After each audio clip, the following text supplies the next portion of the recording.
বিদেশে উচ্চশিক্ষার ক্ষেত্রে যে 4টি কারণে আপনার স্টুডেন্ট ভিসা রিজেক্ট হয়ে যেতে পারে, এর মধ্যে 4 নম্বর পয়েন্টটি সবথেকে বেশি গুরুত্বপূর্ণ।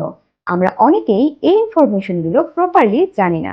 চলুন জেনে নেই কারণগুলো। 1 নম্বর পয়েন্ট, ইনসাফিসিয়েন্ট ব্যাংক স্টেটমেন্ট। আপনার বিদেশে পড়তে যাওয়ার জন্য ব্যাংকে যদি পর্যাপ্ত পরিমাণ টাকা না থাকে, সেক্ষেত্রে আপনার বিদেশি ভিসাটি কিন্তু রিজেক্ট হয়ে যেতে পারে। Number 2, false bank statement.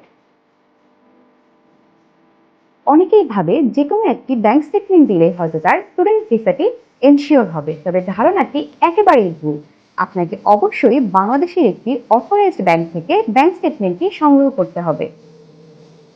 Number 3, immature bank statement. আপনার ব্যাংক স্টেটমেন্টটি যদি সঠিক এবং নির্দিষ্ট টাইম ফ্রেমে না হয়ে থাকে, সেক্ষেত্রে আপনার ব্যাংক স্টেটমেন্টটি ইম্যাচিওর ব্যাংক স্টেটমেন্ট হিসেবে গণ্য করা হবে। লাস্ট এবং মোস্ট ইম্পর্টেন্ট পয়েন্ট, আপনাকে অবশ্যই আপনার স্পন্সর সম্পর্কে এবং তার ফান্ড সম্পর্কে সকল তথ্য সঠিকভাবে ভিসা ইন্টারভিউয়ের সময় প্রদান করতে হবে।